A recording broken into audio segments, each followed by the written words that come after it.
देवकी नंदन कृष्ण द्वारकाधीश श्री कृष्ण सभा में पधार रहे हैं।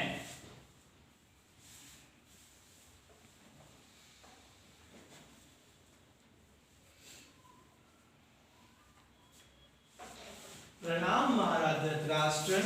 प्रणाम।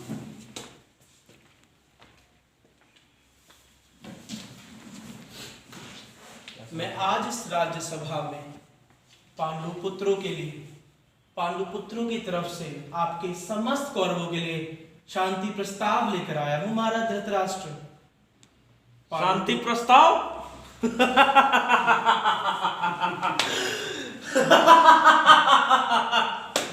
भ्राता दुर्योधन, पांडुओं का कहना है कि वह नहीं चाहते कि वह अपने भाइयों कौरवों के साथ युद्ध करें।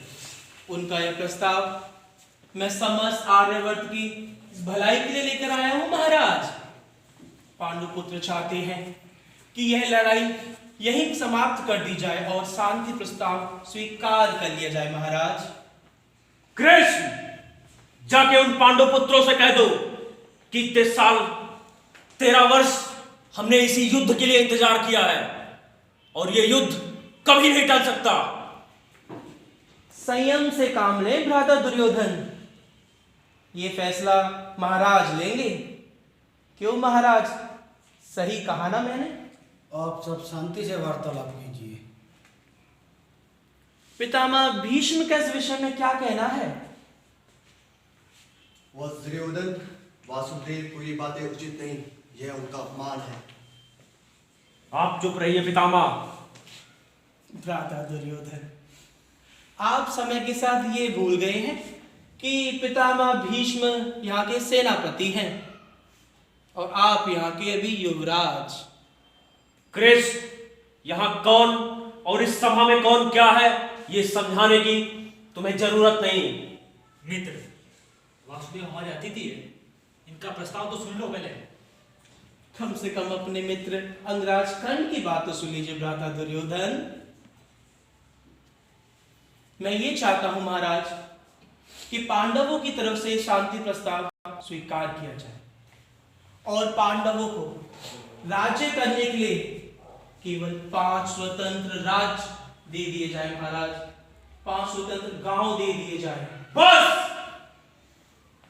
5 स्वतंत्र राज्य? कृष्ण, उन पांडवों को तो मैं एक सुई के बराबर नोक तक की जमीन ना दूं। 5 स्वतंत्र गांव तो बहुत दूर की बात है। जाके उन पांडवों को समझाओ कि स्वतंत्र राज्य और गांव इन सब की अभिलाषा छोड़ दे। मित्र, शांत हो जाओ। इतना छोटा प्रस्ताव हमें मान लेना चाहिए मित्र, युद्ध टल जाएगा। आप चुप रहे मित्र कर्ण। आप ये भूल रहे हैं भ्राता दुर्योधन कि ये सिंहासन महाराज धृतराष्ट्र को उनके अनुज भ्राता पांडु की देन है। यदि पांडु इसको धृतराष्ट्र को नहीं देते सिंहासन, तो महाराज धृतराष्ट्र सिंहासन पर नहीं बैठे होते और ना ही आप यहाँ युवराज के पद पे भ्राता दुर्योधन। महाराज, आप दुर्योधन को समझाते क्यों नहीं? इसमें हम सबकी भलाई है। भीष्म पितामह, उचित अनुचित का ज्ञान आप ज्यादा जानते हैं।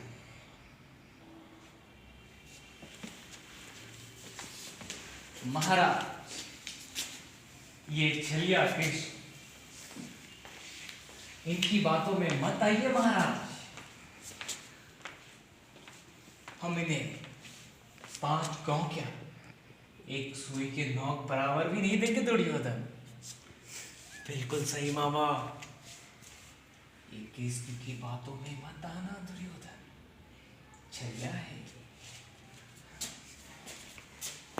गांधार राज, आप बड़े, आपका कर्तव्य सदैव यह बनता है कि आप अपने भांजों को अच्छी शिक्षा प्रेरित करें, ना कि उन्हें युद्ध के लिए अग्रसित करें। गांधार राज, वो तो नीति ही बताएगा। महाराज, आपका क्या निर्णय है? महाराज का जो भी निर्णय होगा वो हमारे पक्ष में सोच समझ कर होगा। पिताश्री, कृपया आप अपना निर्णय सुनाने से पहले हम भाइयों के बारे में सोच लीजिए और कृपया निर्णय सुनाने से पहले समस्त आर्यवर्त के बारे में विषय अवश्य करना महाराज धृतराष्ट्र। कहीं ऐसा ना हो कि अपने पुत्रों के लिए मोह समस्त आर्यवर्त का सर्वनाश कर दे महाराज। मेरा निर्णय जानकर तो आप सभी मूर्छित हो जाएंगे, इसलिए मैं चाहता हूँ भीष्म पितामह आप अपना निर्णय दीजिए।